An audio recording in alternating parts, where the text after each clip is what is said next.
Dosa dibilang kami wanen ajak nyamu berdidi memusuhan itu sebenarnya pada netizen harus berkaca, bercermin pada dirinya sendiri. Itu kan otomatis dengan mengeluarkan statement atau mengeluarkan pendapat atau berkomentar menyudutkan desa adat kami, perjuru kami ini terkelot. Anda sendiri sudah mencari musuh bukan dengan pribadi, dengan desa adat. Terus-terusan begini kan tiang prediksi niki masih ruwet niki kan istilahnya kan. Nah, tidak menutup kemungkinan juga sampai 6 bulan galongan atau 6 bulan lagi mungkin juga belum clear niki kan kan. Nah, tiba-tiba sementara tiang tanya pihak warga juga tetap berkiskukuh pokoknya saya hidup mati di sini gitu. Nah, otomatis kan galongan lagi bikin penyor nih Kak. Apakah akan dicabut lagi oleh perjuru? Dicabut juga. Sama. Kami akan terapkan tetap ini. Karena bagi kami ini dia sudah menantang. Om Swastiastu, Jero Bendesa, Jero Klian, sarang Bapak Kuasa Hukum, sarang Kramo Desa Adat Tarukelod. Suk semua niki Pak, sampun ngician kalah sama Jak Bali untuk memberikan ruang Bapak menjelaskan gimana fenomena yang heboh di media sosial nggih. Yang jujur sebagai orang Bali juga turut prihatin dengan masalah niki genten, apalagi tiang dari Tegalalang juga genten. Banyak yang DM tiang Pak sebelumnya. Ayo Jak Bali gitu. Orang Tegalalang nih harus maju gitu. Berikan ruang nih kedua belah pihak genten lah istilahnya. Artinya kan di netizen niko di medsos niko sepotong-sepotong informasi yang beredar genten. Jadi biar dua belah pihak menjelaskan secara detail gimana masalahnya. Ini mungkin Jero Bendesa dumun tiang awali dengan kasus pencabutan penyor niki yang duluan yang membuat niki heboh kan genten. Yang membuat ini heboh. Mungkin bisa jelaskan niko sebenarnya kenapa sampai prajuru di sini mencabut penyor warga gitu. Mungkin bisa dijelaskan. Ya, terima kasih. Saya menjelaskan tentang kronologis pencabutan penyor yang dibilang tadi memang heboh sampai ke sejagat Bali gitu. Jadi saya menjelaskan sebenarnya itu kami lakukan karena pertama itu tempat yang ada di sana itu sudah milik desa adat, bukan miliknya yang kedut warga. Itu nanti ke belakang nanti saya jelaskan apa kronologisnya. Lanjut lagi tentang pencabutan itu kami lakukan bersama-sama pada saat hari penampahan galungan. Itu di kurang lebih jam 8 malam. Itu apa sebab kami melakukan pencabutan? Memang karena ditanam itu kan harus dicabut. Kata berarti memang, bukan pengurusakan Jero. Memang dibilang pencabutan gitu kan. Yang heboh kan karena bahasanya pengurusakan gitu. Ditanam kan dicabut, tapi di saat mencabut itu cabut dengan baik dan ditaruh dengan baik. Oh berarti bukan diletakkan di tong sampah seperti yang bukan. heboh. Ditempatkan memang di sana kan bambu, tapi bambu habis pakai upacara itu masih bersih, bukan sampah. Itu kami lakukan berdasarkan karena ada sepakatan desa adat kami, keputusan desa adat untuk tempat itu karena memang milik desa adat, kegiatan apapun harus melapor ke desa adat. Berarti intinya karena lahan yang ditempati oleh pihak warga niki sudah menjadi hak milik desa adat, dan berarti warga bersangkutan tidak ada hak untuk memasang penyor dan lain-lain gitu nggih, versi dari Jero nggih.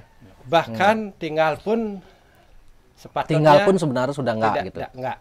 Harus minta izin dari desa adat. Nggih. Pada saat pencabutan itu saya mohon maaf, bukan pengerusakan. Nggih. Sekali lagi mohon maaf, tidak ada pengerusakan sama sekali. Apalagi kami agama Hindu, kami sangat menghormati sekali Nggih. piranti agama yang ada di agama Hindu. Kalau kami merusak berarti kami juga, kalau Balinya dipongor, kepongor, disalahkan oleh leluhur kami. Itu Apakah kami tidak merusak. Nggih. Apakah Nike sudah direncanakan Nike sebelumnya Juru Desa sareng prajuru sami bahwa penyor ini besok kita cabut gitu. Apa Gini. sudah ada kesepakatan atau gimana atau spontan gitu mudah?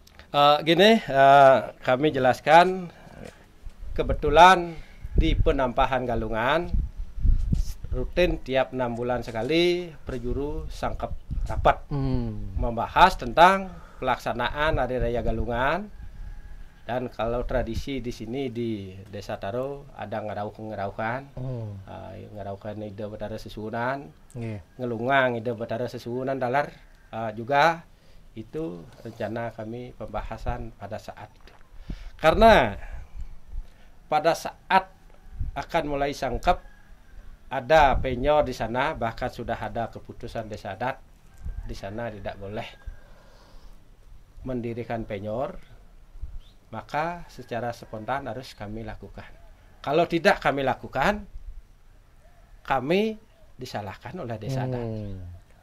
Oh berarti sudah ada sangkepnya nih ke? Iya, sudah ada sangkepan duluannya. Kesepakatan modelnya nggih. Ya. Oke. Berarti kenapa harus pencabutan penyor nih ke di jalan sebagai gini apa namanya? Kenapa tidak diimbau sebelumnya jangan memasang penyor gitu? Dalam keputusan itu sudah kami umumkan. Oh sudah nggih? Ya, sudah diumumkan. Di tempat itu tidak boleh melakukan kegiatan apapun. Oh genton, ya. Tanpa seizin desa adat. Nah, kenapa Jero Bendesa langsung terjun nih kok? Kenapa nggak pecalang aja, dan sarang Jero Kalian Adat langsung ikut mencabut gitu? Tapi yang tujuannya nih kok? Begini. Itu karena keputusan desa adat, dan pada saat itu yang ada perjuru desa adat, Kalian Adat, Bendesa Adat, Pekaseh dan lain sebagainya itu dilakukan bersama-sama atas nama desa adat. Berarti tidak sebagaimana opini yang beredar di masyarakat kan artinya tidak menghargai simbol-simbol agama Hindu. Nika gimana tanggapan Jero Bendesa nika? Kami menanggapi bagi yang belum mengerti tentang simbol-simbol itu kami maklumi. Yang kami ketahui penyor itu belum lengkap. Oh belum lengkap nih ke penyornya nggih? Kalau di tradisi kami, penyor untuk galungan ada pala bungkahnya, pala gantungnya ada cenigan namanya cenigan, bahkan ada rake-rake itu belum dilengkapi. Biasanya di adat kami pagi hari menjelang di galungan pagi harinya itu diturunkan lagi, diisi kelengkapannya, baru itu disucikan.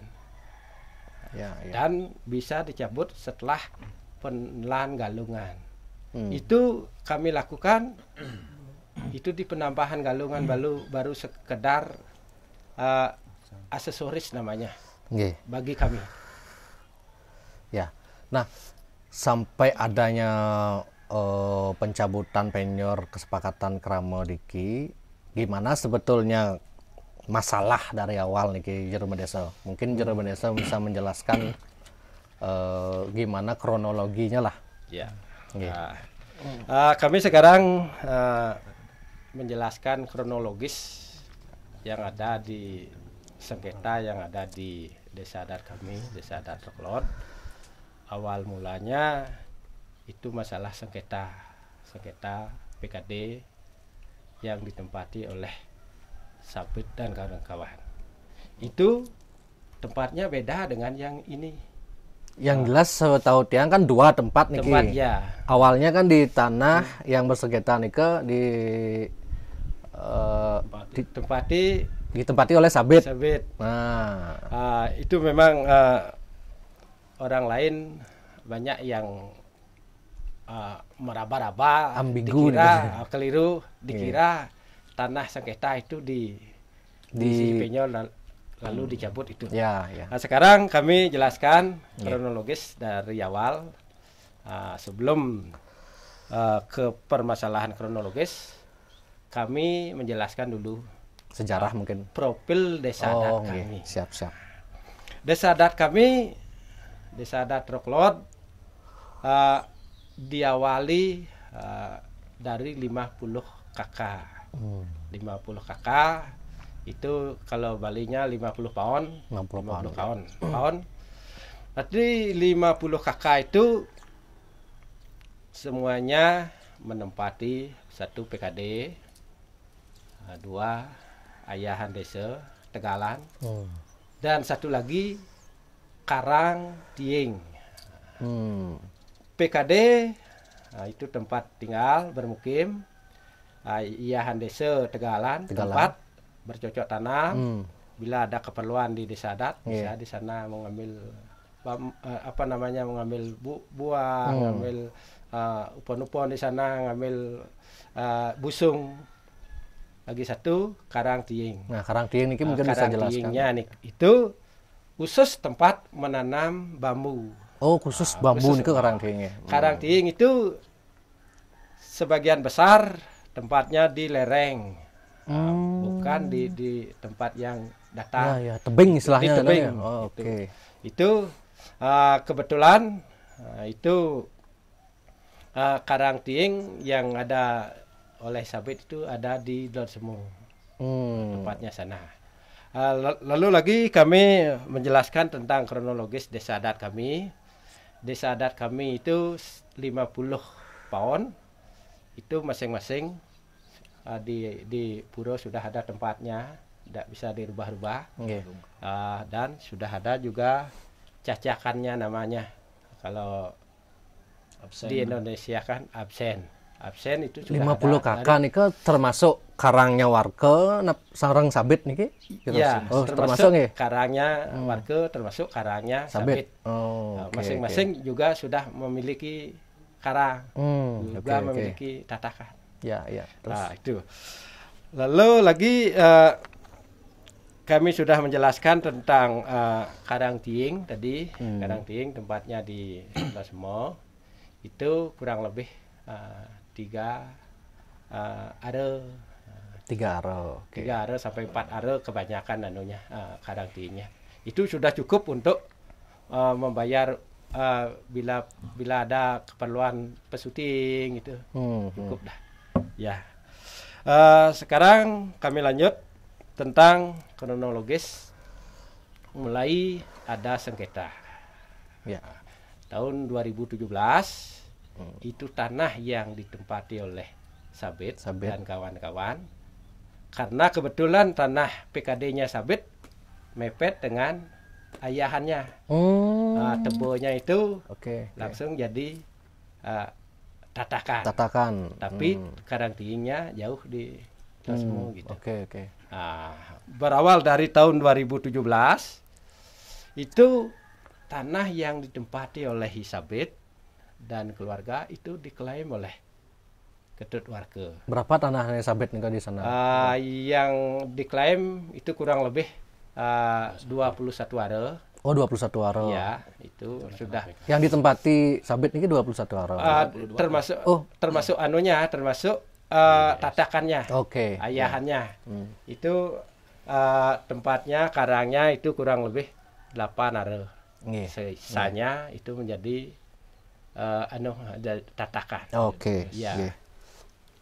Itu tahun 2017 tanah yang ditempati oleh Sabit itu diklaim oleh Ketut warga. Kami selaku perjuru sudah pernah melakukan mediasi, tapi ketut warganya itu tidak mau menghiraukan. Kenapa sampai mediasi nih ke Jero?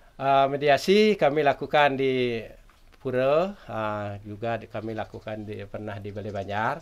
Sudah kami mengundang juga Majelis Alit pada waktu itu, Parisade pada waktu itu. Tapi ketut warganya bersikukuh itu tidak mau menghiraukan mediasi. Bahkan katanya, jangan mengurus saya lagi, saya akan tempuh dengan jalur hukum. Itu katanya. Nah, kenapa sampai desa adat ikut memediasi? Kan masalahnya masalah pribadi nih kan. Karena itu apa sebabnya, tanah itu PKD dan ditempati bukan dari 25 tahun, dari 50 tahun, itu bahkan dari ratusan tahun sudah ada di sana. Itu kami sudah lakukan, tapi seperti kata saya tadi itu, dia tidak mau menghiraukan. Nggak, masalah mereka pribadi niki kan siapa yang menggugat duluan? Benar warga ya? Warga yang menggugat duluan. Nike ceritanya gimana aja? Ceritanya begini, bagi ketut warga itu terus mengklaim bahwa tanah warisannya dari orang tuanya. Tanah PKD itu warisan dari orang tuanya. Tapi setahu kami, sabit itu bahkan kami tanyakan kepada warga kami yang paling tua, memang sudah dapat namanya, sudah dapat di sana, sudah tinggal di sana. Gitu. Ya. Lanjut gimana nih Kang kronologi? Lanjut kronologis. Dalam proses itu di pengadilan, sebelum sampai ke pengadilan, ketut warga juga pernah memanggil keluarganya Isabit untuk datang ke rumahnya, bahwa tanahnya itu miliknya pengisir di warga. Setelah dilakukan pemanggilan, kemungkinan karena di sana orang tua namanya Sangkil, sampai di rumahnya syok. Orang tuanya Sabit ini Sangkil nggak? Bukan, Sangkil saudaranya Isabit, namanya Sangkil. Ada juga Sangkol, masih hidup, yang masih hidup itu Sangkil pada saat itu. Sampai di rumah syok karena terkejut mendengar bahwa kok tanah yang ditempati dari ratusan tahun kok bisa diklaim. Sehingga syok, bahkan menjelang berapa hari meninggal kok. Ya, usianya berapa nih Kak? Usianya kurang lebih di atas 70-an. Di atas 70-an. Ya. Setelah itu warganya ini terus bersikukuh harus menempuh jalur hukum. Lalu menempuh jalur hukum lewat yang digugat Isabit dan istrinya Sangkol, namanya Ganit. Tapi istrinya Sangkil. Ya, istrinya Sangkil namanya Ganit. Tapi karena ada panggilan mediasi dari pengadilan, terpaksa dia hadiri sampai sana. Tapi sampai di sana sudah mulai kabur syok, sampai akhirnya dibawa pulang. Sampai pulang di rumahnya juga meninggal. Syok, siap melihat orang pakai celana panjang, sudah syok ya. Akhirnya menjelang beberapa hari juga akhirnya juga meninggal. Oh, meninggal katanya. Iya, meninggal. Berarti dua meninggal pada saat itu. Karena begitu terus digugat, akhirnya anaknya digugat. Saya tanya anaknya, tiang dan rauh saya ada hadir karena takut lagi Sabit karena iki nggak hadir. Terus dah hadir. Oh, sabitnya nggak hadir. Sabit dah hadir, yang digugat juga dah hadir karena apa alasannya dah hadir? Karena takut nanti saya punya orang tua lagi satu nanti ini ikut siap nanti lebih rugi lagi gitu katanya. Akhirnya setiap ada panggilan tidak diraukan, akhirnya ada keputusan perstek. Oh, di pengadilan. Keputusan perstek. Ini Perstek, yang ya. semeton belum paham mungkin. Iya, putusan perstek. Putusan ketika yang digugat tidak hadir gitu Ya ya. itu dah. Itu ada keputusan perstek. Itu dah akhirnya penyebab karena pihak di sana ada hadir. Ya. Versi yang tiang tangkap dari anaknya warga, artinya kan di awal nih sebetulnya sudah ada tawaran katanya dari versi Wayan Kartike. Tawaran ke pihak Sabit. Kebetulan ada program persertifikatan Jokowi waktu nikah nggih. Ya. Artinya raga nyertifikatan nanti tanah tempat kamu tinggal akan saya hibahkan gitu. Kemudian dimediasi oleh prajuru. Kemudian adalah keputusan bahwa Sabit menolak tawaran itu. Nah, gimana Jero Beneso? Apa benar nih versinya Kartike Kami jelaskan kepada adik tentang kejelasan itu. Kami memediasi seperti kata tadi itu tidak ada. Oh, tidak benar nih Tidak Jero? benar. Oh, Dalam program PTSL nggih. itu memang programnya dari pemerintah, karena sudah disurvei dari lewat drone itu memang PKD, bahkan pernah Pemda Gianyar memungut pajak untuk PKD tahun 2012 itu sudah ada pembayaran PKD. Bahkan kami perjuru pernah melihat ke sana ke pertanahan bahwa tanah itu memang PKD.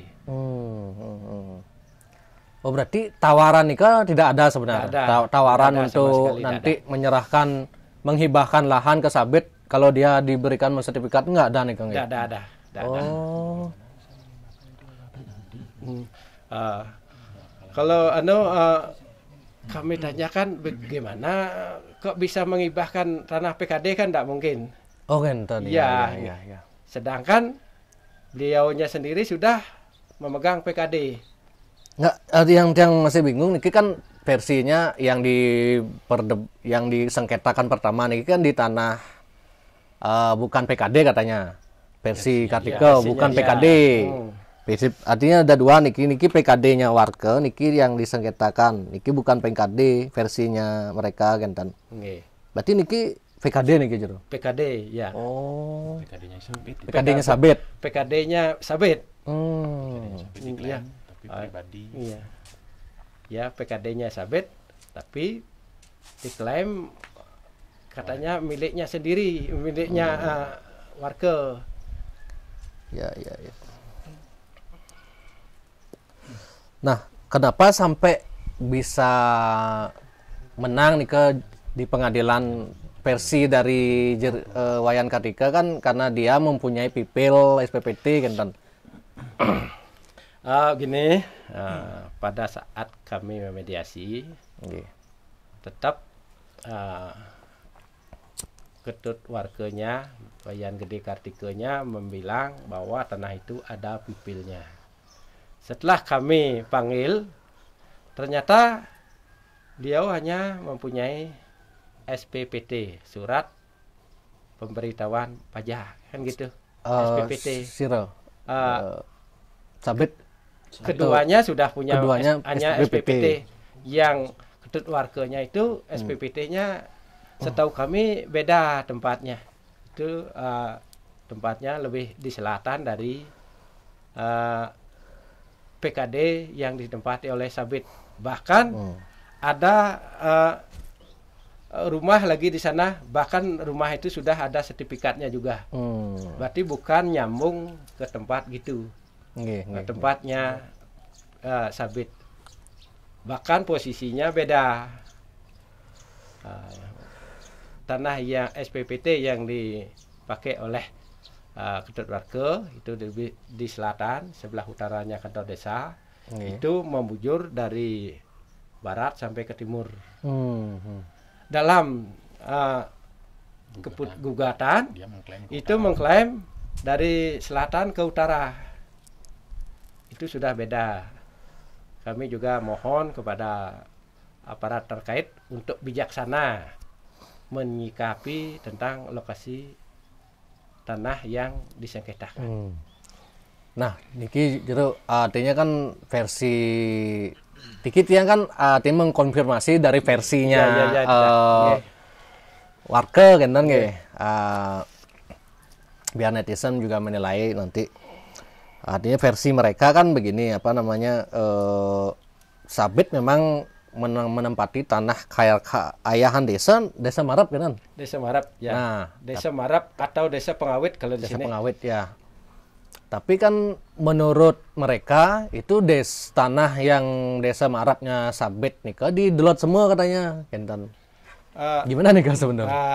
Begini, setahu kami desa adat di Losemo masing-masing sudah ada yang memiliki, tidak ada namanya Sabit di sana. Yang kami jelaskan bahwa yang di Losemo hanya ada Karang Tiing. Karang Tiing. Karang Tiing. Oke. Kalau seandainya dia menyatakan di Losemo, nanti kan di Losemo yang ada di rumahnya itu lagi runyam. Ini di miliknya Sabit, itu miliknya si A, si B. Bahkan runyamlah desa adat kami. Setahu kami tidak ada namanya PKD Sabit bertempat di Losemo. Oke. Nah, kenapa kemudian ada pihak desa yang ikut mengklaim setelah mereka menang, ikut mengklaim Lapanaro di sana tanah desa nih, Kak? Gimana nih ceritanya, Jur? Gini, ceritanya seperti kata saya tadi bahwa desa Seket itu tidak bisa berkurang, tidak bisa bertambah. Tidak bisa berkurang. Karena tempatnya itu memang PKD. Kalau seandainya dalam keputusan itu harus diambil oleh warga, maka terancamlah desa adat kami. Di mana ditempatkan Sabit. Ya. Di mana ditempatkan keluarganya. Kalau dieksekusi nggih? Dieksekusi. Itu merupakan ancaman bagi desa adat kami. Itu sebabnya kami seluruh desa adat mempertahankan tanah air namanya. Apakah nanti akan ada rencana pembangunan di sana, Jero? Di tempat yang sengketakan nih, Kang? Itu rencana pembangunan itu tergantung yang menempati. Nggih. Kalau punya uang bisa membangun lagi. Ya selama ini makan aja sudah Senin Kemis itu anunya. Sabitnya itu. Tapi untuk kewajiban kami ancungi jempol keluarga sana. Ini keluarga bener yakin ke keluarga yang kurang mampu ke Sabit nih? Betul. Kurang mampu ya. Nge. Tapi setahu kami di Ngayah di Pura semuanya rajin-rajin sana. Rajin nggih. Iya. Tapi peturunan itu tidak pernah dia langgar. Nggih. Nah, kemudian kenapa sampai desa adat memutuskan untuk melakukan sanksi kano rayang itu versi di sini ya. Atau bahasa umumnya kasepekan atau dikucilkan gitu. Nah, padahal kan tiang baca niki di berita-berita kan tiang baca demun ini versi ini mengatakan penerapan sanksi seperti ini sekarang sudah tidak diperbolehkan lagi. Ya. Termasuk juga sarang semeton tiang di Banjar Gagah Pak Mupu, tiang ada juga berkomentar kan Nika, tiang baca di internet, niki sudah tidak setuju juga dengan penerapan sanksi nike kan. Nah, apa alasannya nike sampai tetap menerapkan niki di sini kan? Begini, kami jelaskan kronologis yang lanjutan tadi, apa sebabnya sampai keluarga Ketut Warga dibebaskan dari hak dan kewajibannya. Pada saat ada keputusan dari pengadilan PN, kami diberi oleh pihak Sabit. Ternyata di sana ada kejelasan. Pertama, penjelasan saksi yang menyebabkan bisa keputusannya perstek karena ada saksi di sana. Saksi pertama namanya Induk ya. Wayan Nduk saksi dari sini ya. Saksi Warga dari sini ya. Ketut Warga. Oh, saksi dari Ketut Warga. Oke. Dalam kesaksian menyatakan Induk itu tidak ada hubungan keluarga. Oh, di sidang pengadilan tidak ada hubungan keluarga. Tapi nyatanya kenyataannya beliau itu adalah iparnya. Tidak ada hubungan keluarga, tidak ada hubungan pekerjaan. Kenyataannya pekerjaan dia yang menggarap tanahnya warga yang di sawah. Dan kesaksiannya berdasarkan cerita dari mertuanya, bahwa dikatakan Isabet dan keluarga itu baru tinggal 25 tahun yang lalu. Kenyataannya seperti kami katakan tadi, itu bahkan sudah ratusan tahun di sana. Saksi kedua namanya Iwayan Merte juga begitu, mengatakan bahwa Isabet dan kawan-kawan baru tinggal 25 tahun yang lalu. Oh, di persidangan dikatakan saksi mengatakan ya, 25 tahun. Sesuai dengan BAP yang diberikan. Ya. Sudah itu kami, karena dalam keputusannya kami lihat begitu, kami panggil. Panggil orang bersangkutan. Ya, Wayan Nduk niki dipanggil dalam sidang desa adat, sidang perjuru. Bahkan saat kami panggil, dia menyatakan bahwa bersalah.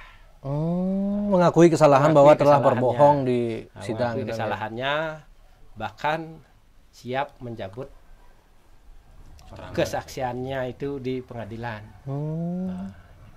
Itu suratnya sudah dibuat, bahkan bermeterai itu penyebabnya.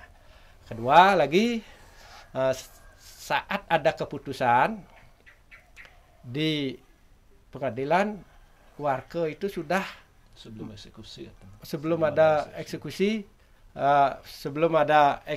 baru ada keputusan, itu warga itu sudah mengambil upon-upon di sana, di Tebo sana, ayahan di sana, bahkan menganggap dirinya sendiri yang punya, tapi kan bukan sah. Dia yang belum sah. Oke.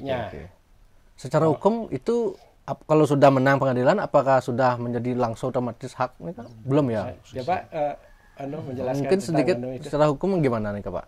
Oh ya. Kalau secara hukum dia baru menang aja di pengadilan, belum dilakukan eksekusi, belum dilakukan permohonan belum dilakukan permohonan untuk dieksekusi, belum sah menjadi milik dia. Oh, belum gitu ya? Belum. Jadi apa yang ada di atas tanah tersebut otomatis belum menjadi punya hak dia. Oke. Tapi pada saat itu kejadiannya yang dengar dari Prajuru dan Benese, dia sudah mengambil hasil-hasil yang ada di tanah AYDS tersebut. Ya, artinya bermodal dengan kemenangan itu kan? Bermodal kemenangan dalam putusan pengadilan, dia mengambil hasil-hasil tersebut seperti itu. Jadi oleh karena dia mengambil hasil yang belum sah miliknya dia, nah jadi para juru Bendesa mengambil sikap dengan memberikan sanksi. Oke. Seperti itu. Sesuai dengan aturan yang ada. Sesuai dengan awik di desa. Awik itu seperti apa disampaikan lagi oleh juru Bendesa. Silakan. Kami lanjutkan itu, seperti kata kuasa hukum kami, Ketut Warga itu sudah mengambil hasil pohon-pohon yang di sana, berarti karena belum haknya dia mengambil, berarti itu sudah dianggap mencuri. Bahkan di siang hari dia mengambil bersama-sama, itu namanya menjarah. Setelah itu kami panggil ketut warganya bersama anaknya Wayan Gede Kartike, dipanggil bahwa dia tidak mengakui kesalahan, tapi dia mengaku ngambil. Mengaku ngambil tapi tidak mau disebut mencuri atau menjarah gitu ya.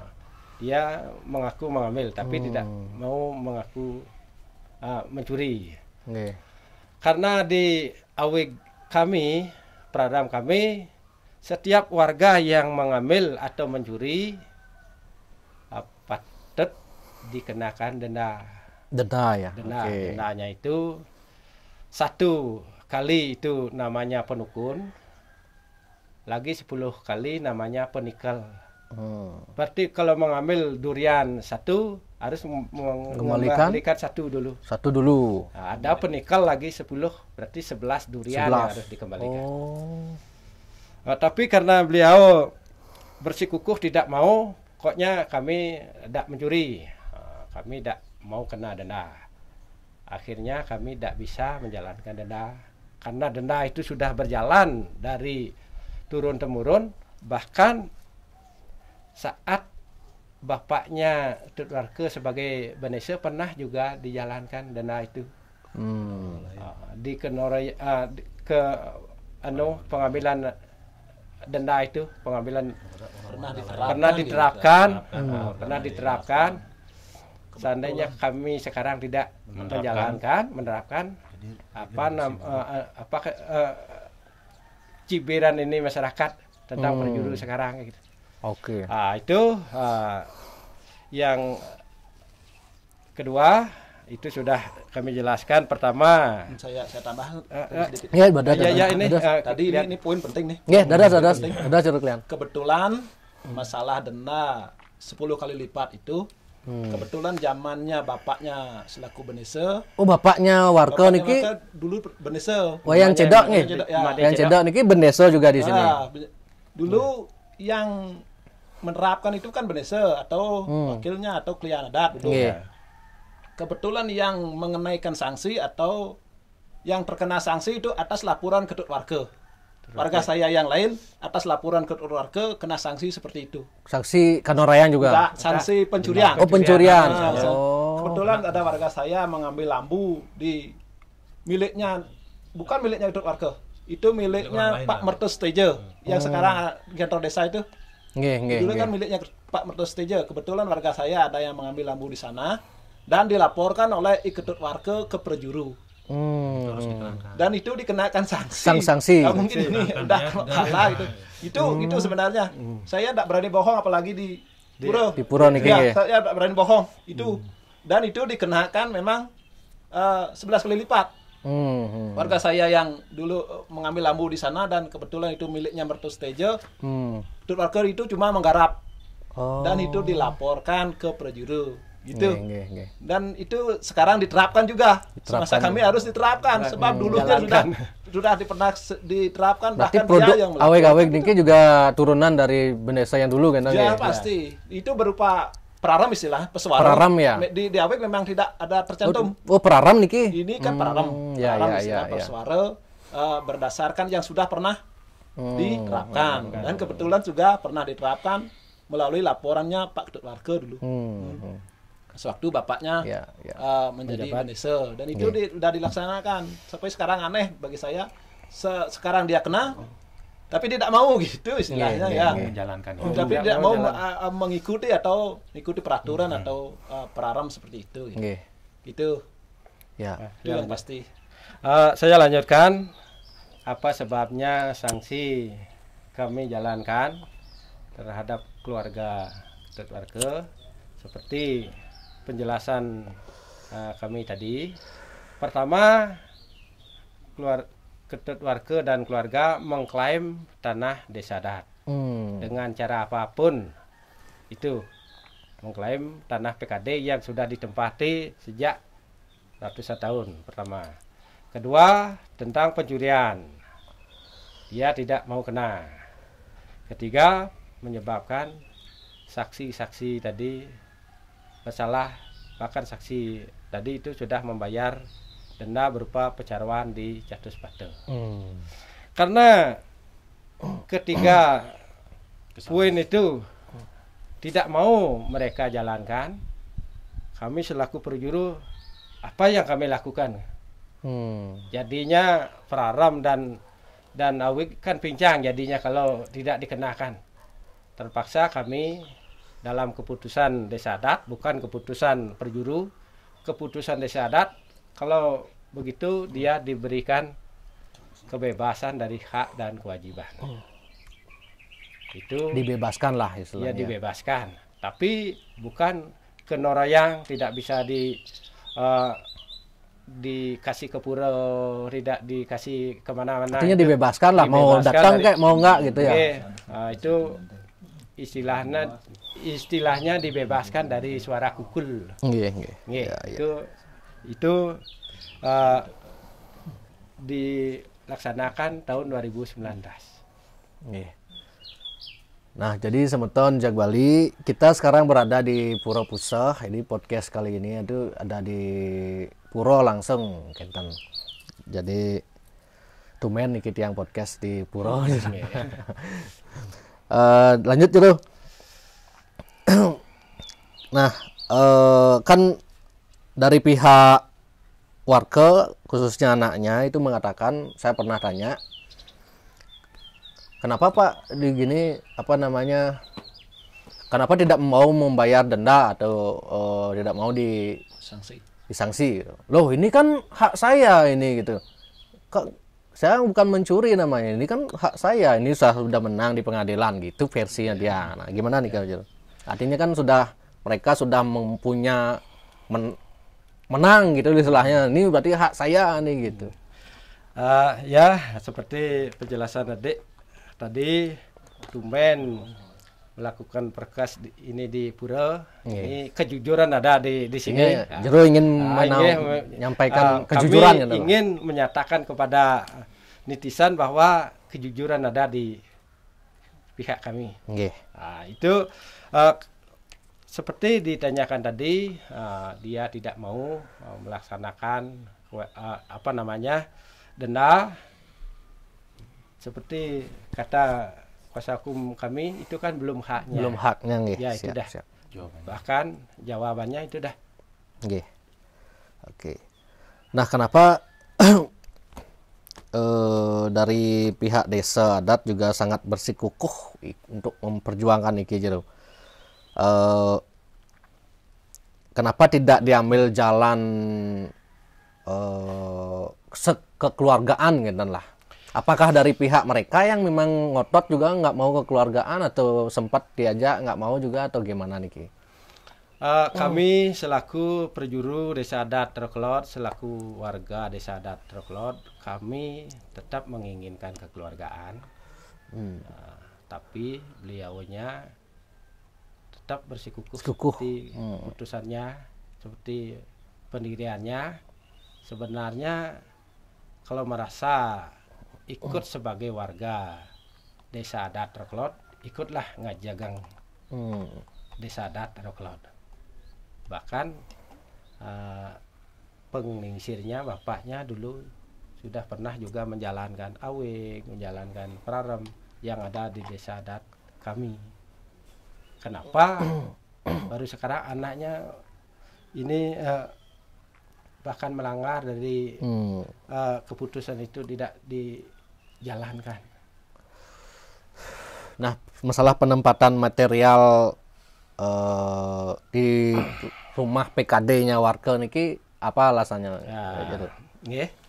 Alasannya begini, dari tahun 2019 Ketut warga tidak menjalankan kewajiban sebagai Kramo Desa Marap, juga tidak menjalankan kewajiban sebagai Kramo Banjar. Di Awik kami sudah ada itu asing-asing Kramo silih tunggil desa Celat Rengayah. Kalau bahasa Indonesia kan kami, setiap warga tidak menjalankan kewajiban lebih dari 1 tahun patut kena denda. Patut kena denda. Kalau lebih dari 1 tahun seperti saya tadi tidak menjalankan kewajiban, tanah dan ayahan beliau patut dicabut. Kalau dicabut, bahasa Indonesia-nya kan dieksekusi. Jadi karena sudah sampai lebih dari 1 tahun bahkan 2,5 tahun tetap beliau tidak menjalankan kewajiban, itu kami Desa Adat Reklod lagi melaksanakan keputusan menjalankan awik yang ada di desa adat kami, itu PAOS 33 di awik ada kami. Ya. Maka dari itu, karena beliau tidak menjalankan kewajiban, maka dalam keputusan desa adat patut awik itu dijalankan. Sebelum kami menjalankan, kami sudah juga melakukan peringatan SP1, itu peringatan bahwa awik akan dijalankan. Itu 1 minggu, tanggal 8 sampai 15 Februari tahun 2022. Sudah itu lagi kami lakukan SP2 karena SP1 tidak diraukan. SP2 isinya juga itu melanjutkan SP1. Itu kami lakukan tanggal 6 sampai tanggal 22 Februari 2022. Juga tidak diraukan.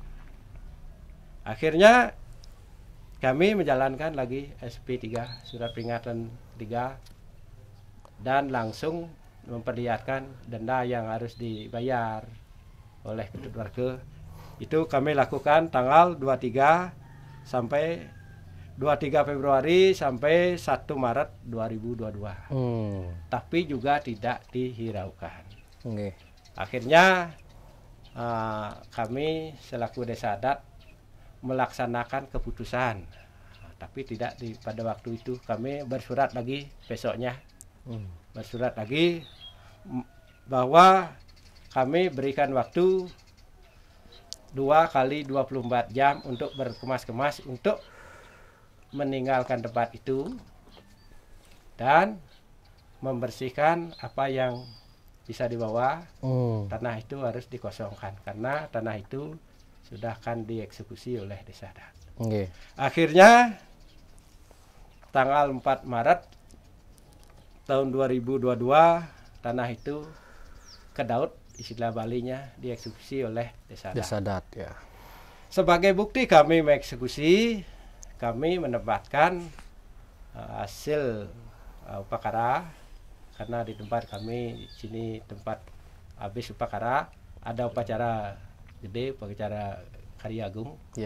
Di tempat kami di sebelah barat, tempat olahraga itu dulunya ditempatkan bambunya. Sekarang karena kami sudah mendaut tempat itu, di sana kami tempatkan.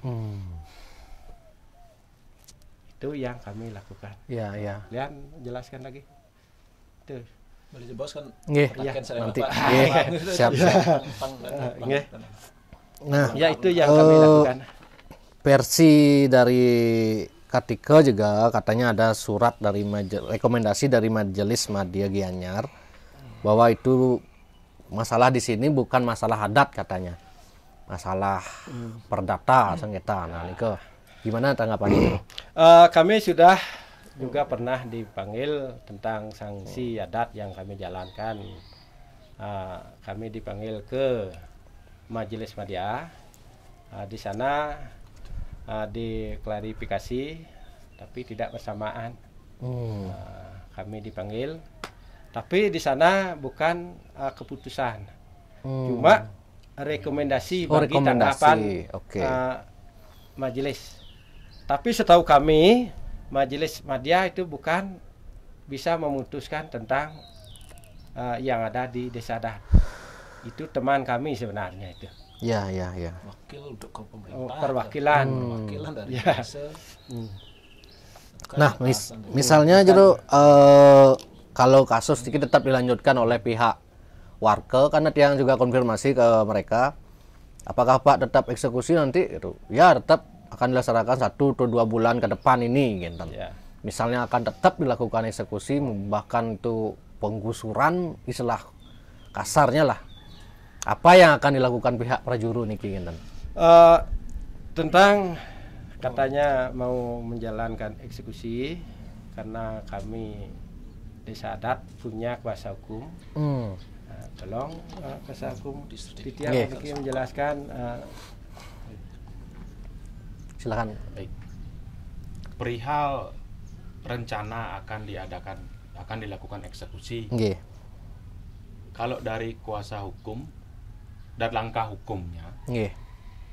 apabila ada eksekusi, kita akan melakukan Perlawanan dalam bentuk gugatan perlawanan. gugatan perlawanan. Oke. Gugatan perlawanan terhadap eksekusi yang dimohonkan oleh siapa kan, kan? Nggih. Itu. Nah, hal tersebut pernah kita lakukan dulu. Nah, dan akan kita lakukan lagi apabila dimohonkan eksekusi terhadap tanah sengketa. Seperti itu. Nah, dasar daripada gugatan perlawanan eksekusi itu adalah tanah tersebut adalah tanah sengketa yang berstatus PKD tersebut adalah milik daripada desa adat yang sudah ada sertifikatnya. Nah, jadi yang bisa melakukan perlawanan eksekusi adalah pihak ketiga. Siapa pihak ketiga tersebut? Sudah jelas desa adat. Ya. Karena satu sudah punya sertifikat. Dan memang faktanya yang Tiang ketahui, tanah tersebut merupakan tanah PKD. Jadi gugatannya warga dahulu itu mendalilkan bahwa tanah PKD-nya yang ditempati oleh Sabit adalah milik dari pribadi atau milik waris daripada si Cedok, bapaknya warga. Itu dasarnya dia untuk menggugat ke pengadilan. Nah, paham ya?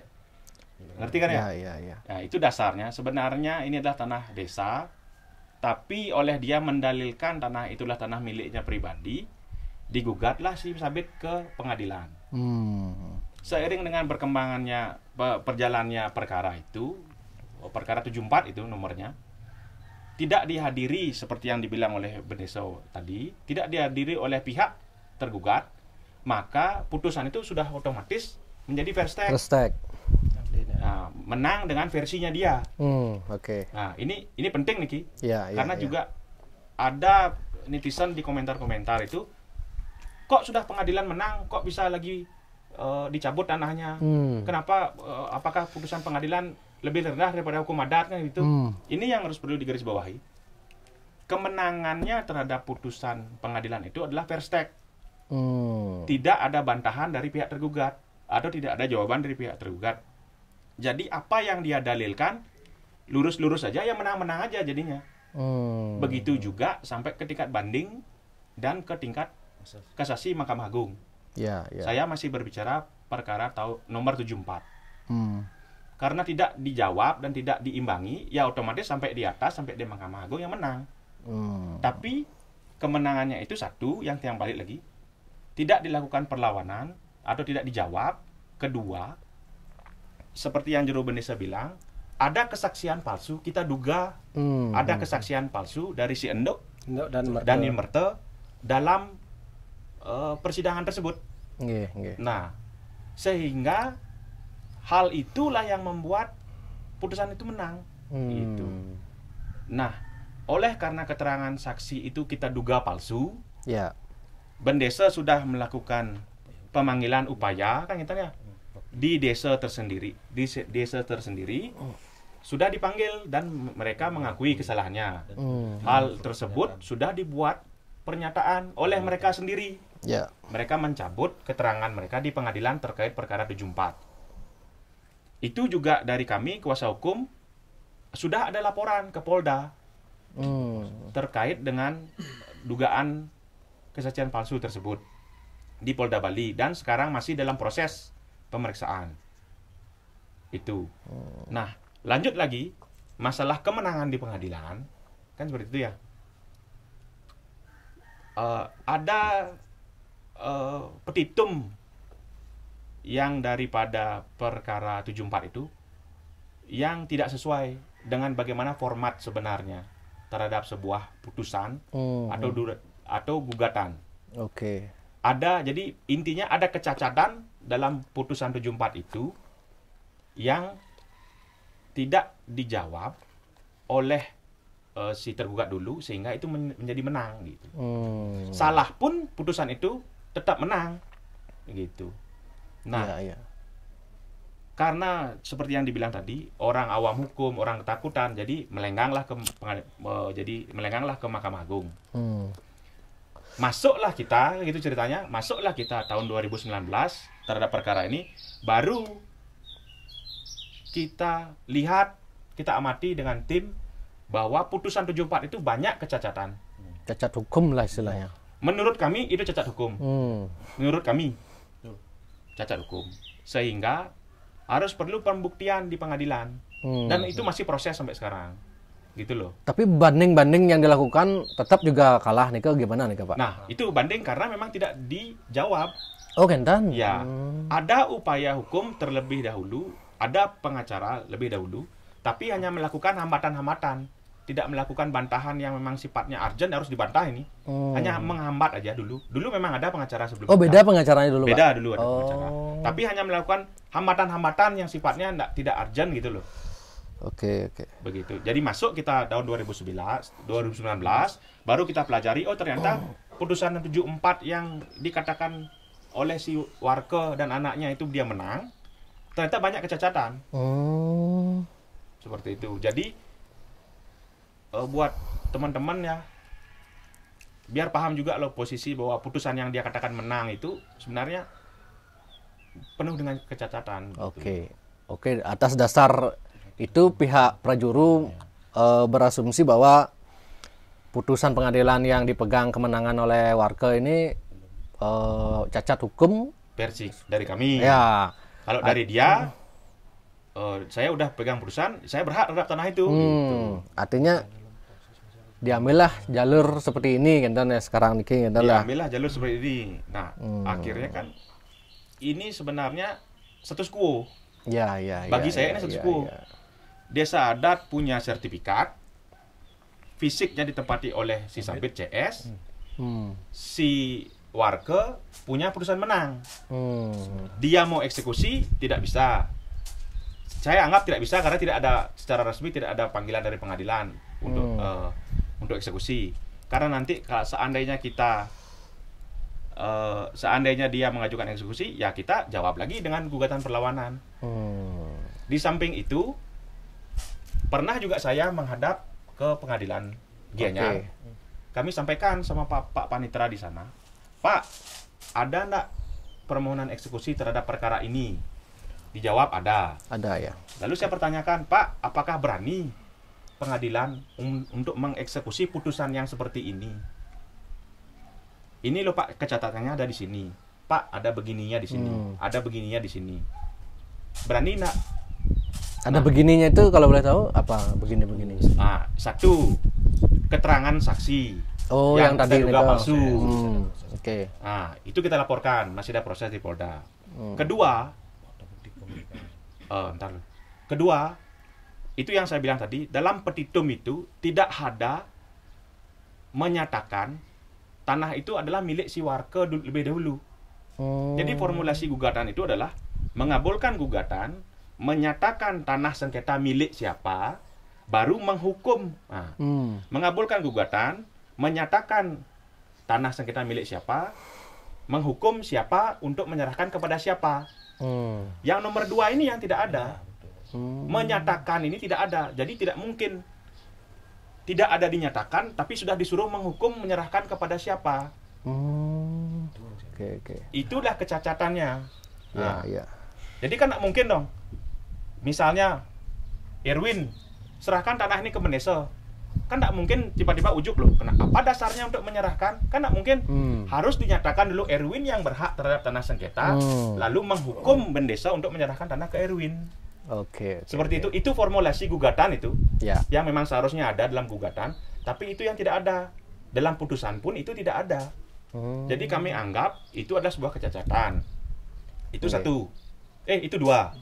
Yang ketiga, dalam pertimbangan daripada majelis yang seharusnya ini adalah gugatan, kalau tidak salah PMH ini, perbuatan melawan hukum, tapi dalam pertimbangannya ada tertulis gugatan perceraian ini diputus secara perstek.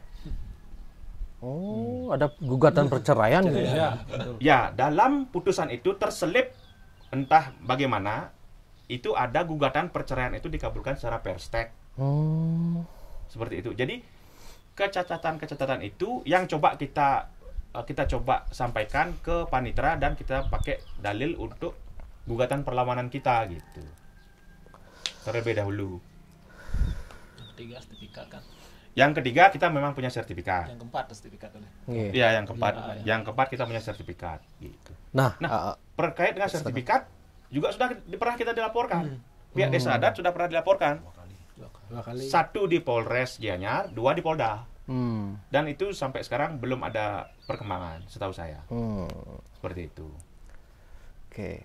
Nah, yang tangkap dari versi sebelah kan, menurut mereka itu tanah yang disengketakan ini PKD-nya bukan PKD sabit nih ke. Nah, seperti yang tadi konfirmasi Jero Bendesa, PKD yang sabit ada di Jelot Semo kan, dan makanya dia bersekukuh tetap ini bukan kan. Nah, seperti itu dah tadi PKD di Jelot Semo itu setahu saya tidak ada PKD. Tidak ada. Itu karena dieng. Karena menurut versi Koyang Kartika nih ke, penjelasan Jero Bendesa di persidangan juga mengatakan PKD-nya sabit ada Jelot semua katanya kan.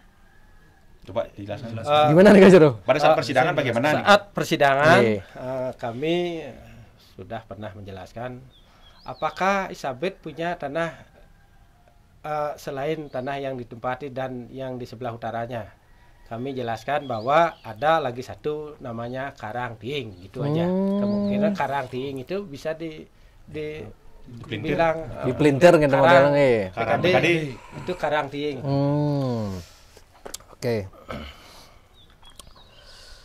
Nah, Tiang juga dengar dari Kartika sebelum waktu dibebaskan mereka sebelum beralih kasus niki ke PKD-nya warga niki. Kan mereka dibebaskan. Nah, sebelumnya mereka sudah mau bayar peturunan katanya, tapi ditolak katanya oleh prajuru kan. Dan apa benar itu Jami?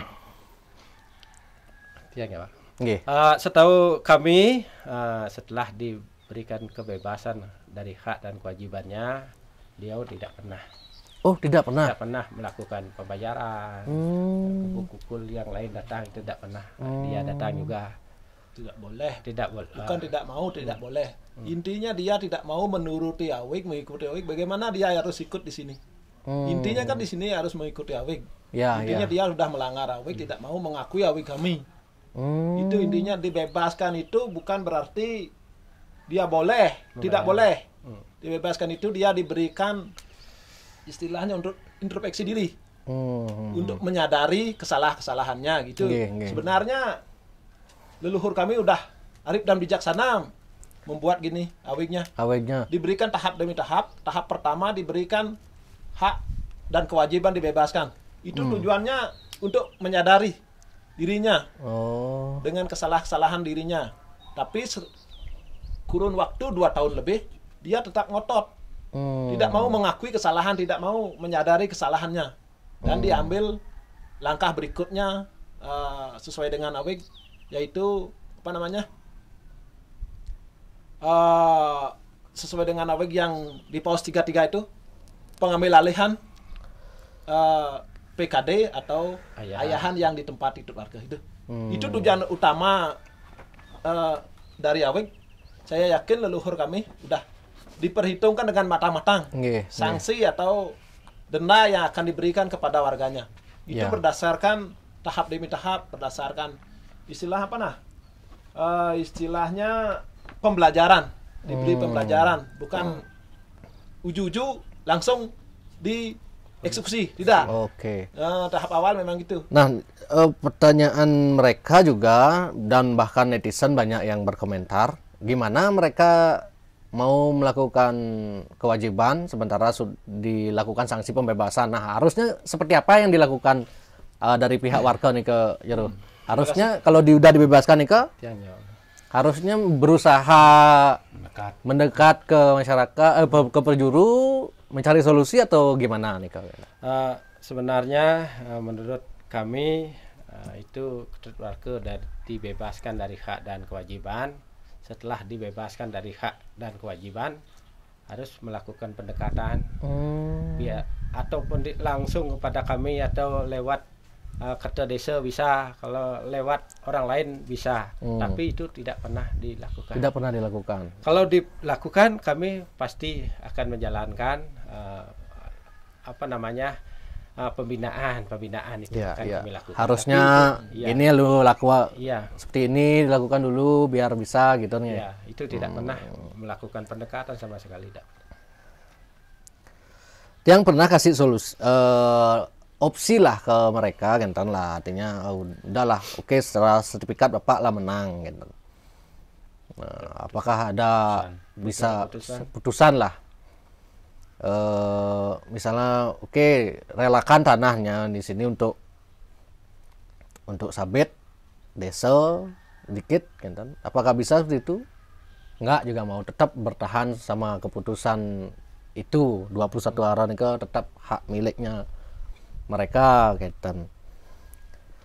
Nah, kalau dari pihak mereka mengatakan bahwa ini selain ada masalah seperti ini, ada konflik pribadi juga katanya versi mereka nih ke Jero. Apakah Jero sempat berkonflik pribadi dengan pihak warga dengan sebelumnya, gimana nih? Begini, tahu kami sebenarnya kami tidak pernah ada konflik. Tidak pernah, ya. Pada beliau, bahkan kami mesanggah di sana. Oh, mesanggah? Ya. Oh. Tapi karena kami selaku Bendesa harus mempertahankan keputusan desa adat, kami tetap ada di desa adat. Itu kami sampaikan dulu mesanggahnya itu. Tapi kami tidak pernah ada konflik keluarga, tidak pernah. Kalau sabit dengan warga nih Kak, ada hubungan keluarga nih Kak Jero? Setahu kami, kalau kami di sini kan tidak ada namanya kasta lain daripada sudra. Kalau sudra bukannya, tapi ada cuma Bapaan Wayan, Bapaan Made, yang lainnya Nanang Locong, Pasak di sini. Tapi setahu kami dia digolongkan bapu-bapu. Bapu, tapi kami tidak berani membilang itu ada hubungan keluarga. Yang jelas itu sama-sama jadi bapu itu. Makal istilahnya. Ya. Dulu ketut warga niki mangku nih Kak Jero nih. Mangku gimana nih Kak Jero? Inggih puniki titiang malih puniki menjelaskan kepada warganet niki tentang pemberitaan bahwa ketut warga itu diberhentikan. Itu tidak sama sekali. Itu beliau bahkan setiap paruman Kramo Desa Marep dilakukan di sana, di Baliagung sana. Dilakukan di sana. Di sanalah beliau memohon berhenti sebagai pemangku karena akan menjalani proses pengadilan. Dia yang memohon. Itu terjadi tanggal 6 Desember tahun 2016. Bahkan di depan paruman, bahkan juga ada sesajinya di sana. Itu memang kami tidak pernah memberhentikan beliau. Nah, kemudian kalau memang terus seperti ini saling berlawan, saling kokoh, nih kira-kira gimana solusi biar masalah nih tidak berlarut kira-kira Jero? Dari pihak desa apa tawaran solusi untuk pihak warga lah kan? Kami selaku desa adat, karena kami sudah diwarisi awik praram, tetap kami harus menjalankan. Jadi solusi bagi kami, kalau mau bergabung lagi, turutilah awik. Berarti masih bisa bergabung lagi? Ya, turutilah awik. Bahkan karena awik seperti saya tadi, leluhur beliau yang ikut menyusun awik. Kenapa anaknya melanggar kan gitu? Bagi kami tetap kami buka luang selebar-lebarnya, tapi dengan syarat ikutlah sesuai dengan awik dan praram yang ada di desa adat kami. Bahkan ada warga luar Bali pun kami terima sebagai warga di sini, yang penting turut sama praram awik yang ada di desa adat kami. Nah, konkretnya nih ke apa yang harus dilakukan dari pihak warga Jero? Apakah mereka harus membayar semua denda dulu, kemudian habis itu meminta maaf di forum Prajuru Kramo, setelah itu bisa, atau gimana? Konkretnya nih ke apa yang harus dilakukan? Konkretnya begini, yang penting ada win-win solution. Win solution gimana masalah bayar denda belakangan atau duluan, itu masih bisa kami negosiasi. Yang penting menuruti awik yang ada di desa adat kami. Coba kalian lanjut yang balik ide. Nggih, mungkin Jero kalian dari awal nggih, silakan mungkin Jero kalian pertama napi ini pencabutan penyor nih kan dia beredar videonya bahwa Jero kalian juga ikut di sana, kemudian berkata bahwa mohon maaf dalam kata kutip, "Jang saya mau takon Ci." Saya tidak mau komunikasi. Apakah memang tidak sama sekali tidak diperbolehkan berkomunikasi dengan pihak warga di Kramo di sini atau gimana? Baik, terima kasih. Saya jelaskan dari awal dulu mengenai pencamputan penyor. Seperti yang dikatakan oleh Jero Benesa tadi, pencabutan penyor ini dilakukan oleh Kramo, diawali sanksi adat yang diberikan kepada kedua warga kan. Diawali sanksi adat. Sanksi adatnya alasannya tadi sudah diulas oleh Jero Benesa. Saya poin saja. Diawali dari sanksi adat. Sudah pasti sanksi adat yang diberikan kepada kedua warga yaitu tanah yang ditempati oleh kedua warga itu bukan hak miliknya atau bukan haknya lagi untuk tinggal di sana. Sudah tidak punya hak dah. Jangankan membuat penjor, tinggal saja di sana sudah tidak boleh. Di sana sudah ada peringatan.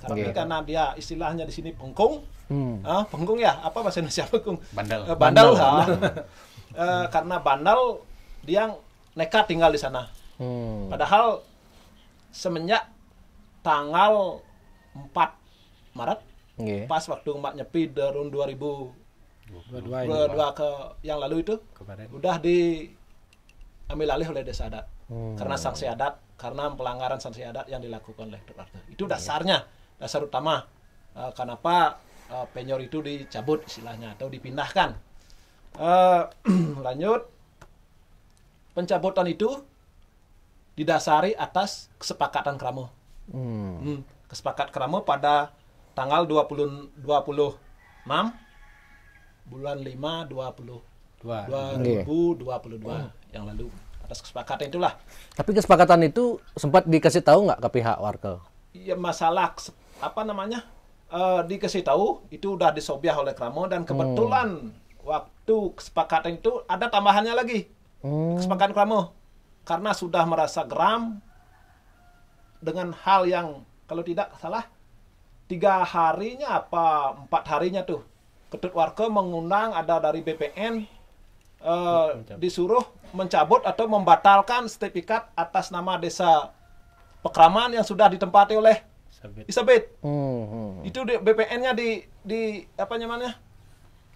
Diundang ke sini untuk ke tempat lokasi. Itu Kramo kan sudah menjadi geram. Artinya geram, kesal.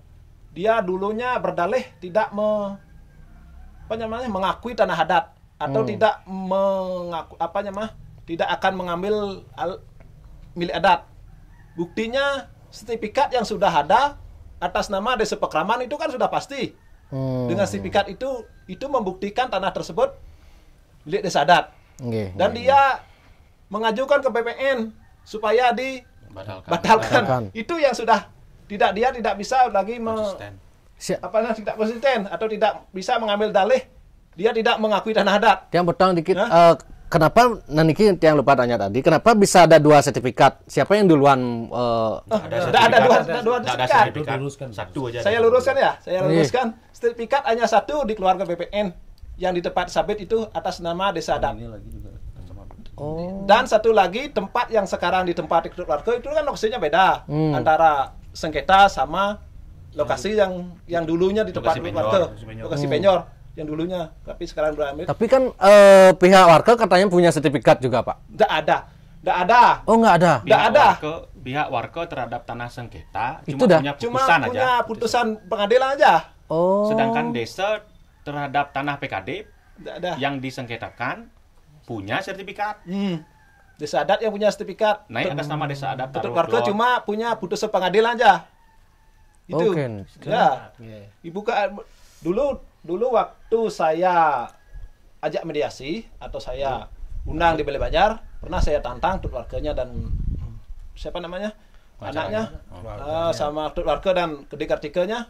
Kalau Anda punya bukti bahwa tanah yang ditempati sabit itu milik Anda, minimal Anda punya pipil. Kalau dulu kan pipil untuk bukti. Tapi versi Kartika dia punya pipil katanya. Tidak ada. Kalau memang dia punya kan dia tunjukkan waktu di waktu saya panggil di Nah, lanjut dulu. Ya, waktu saya panggil atau Anda punya sertifikat, saya langsung minta maaf kepada Anda. Ya. Saya akui tanah itu milik Anda. Anda kan cuma punya putusan pengadilan. Dan desa adat sudah punya sertifikat. Mana yang membuktikan hak milik tanah? Apa putusan pengadilan apa sertifikat? Kan itu jadinya. Setahu saya. Enggak versi waktu yang interview sama kuasa hukumnya juga kan dia bilang kami punya pipil, SPPT, sertifikat gitu. Oh enggak ya? Gini. Kalau sepengamatan saya dalam putusan, saya berbicara putusan pengadilan yang digadang-gadang kemenangannya itu kan itu. Tonggaknya ini kan putusan pengadilan nih. Putusan pengadilan itu sama sekali tidak ada yang dia ajukan. Dalam putusan itu tidak ada sama sekali pipil yang diajukan sebagai alas hak.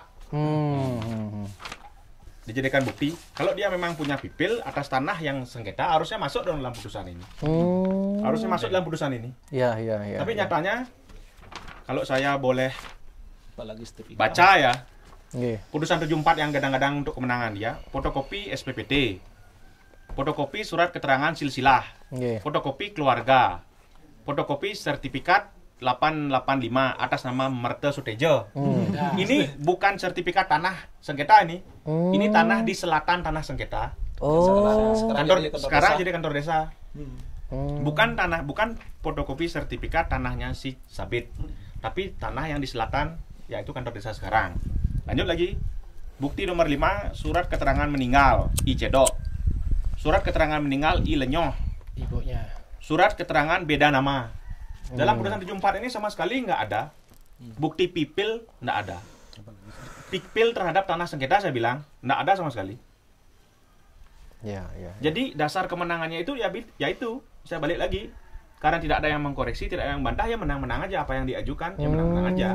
Walaupun dengan bukti yang seperti ini.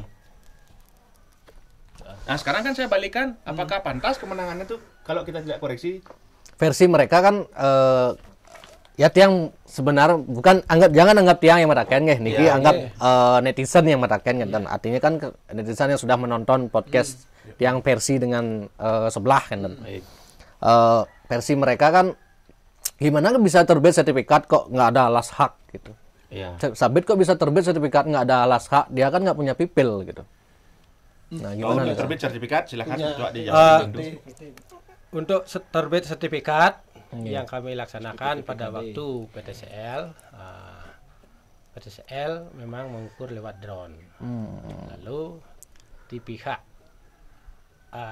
drone itu membawa gambarnya, ini tempatnya siapa, ini tempatnya siapa. Bahkan tempatnya Isabit itu sudah pernah dibayar pajak.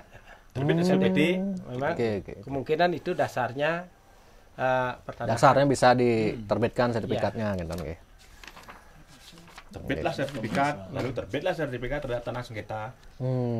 Lanjut ada Dalam dulu Nggih, silakan Jero. untuk penyornya. Ya, silakan. Oh, beli bos kan Bapak langsung. Nggih, silakan. Rangkai ampun anu dia. Silakan. Lanjut, tadi kan sudah berdasarkan keputusan Kramo. Tanggalnya udah kan tadi saya sudah terangkan.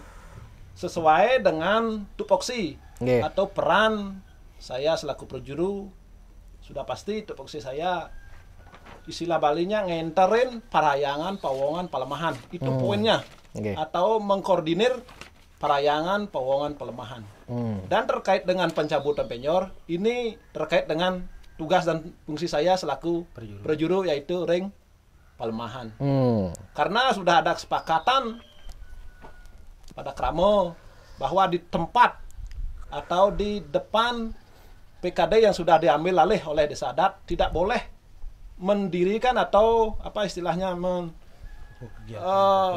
memasang penjor. Itu harus kami laksanakan sesuai dengan amanat dan keputusan Kramo. Istilahnya memberikan efek jera bahwa pihak desa serius kan pihak serius, prajuru serius kan untuk apa namanya menjalankan keputusan AWEG atau pararam yang ada di Sadat. Serius dengan berdasarkan sudah pasti dengan berdasarkan AWEG tersebut kita laksanakan keputusan itu. Dan sesuai dengan tugas kami selaku prajuru sudah diterangkan tadi, kebetulan waktu penampan galungan kami prajuru akan melakukan sangkapan atau musyawarah atau rembug menyambut Hari Raya Galungan bersama pecalang.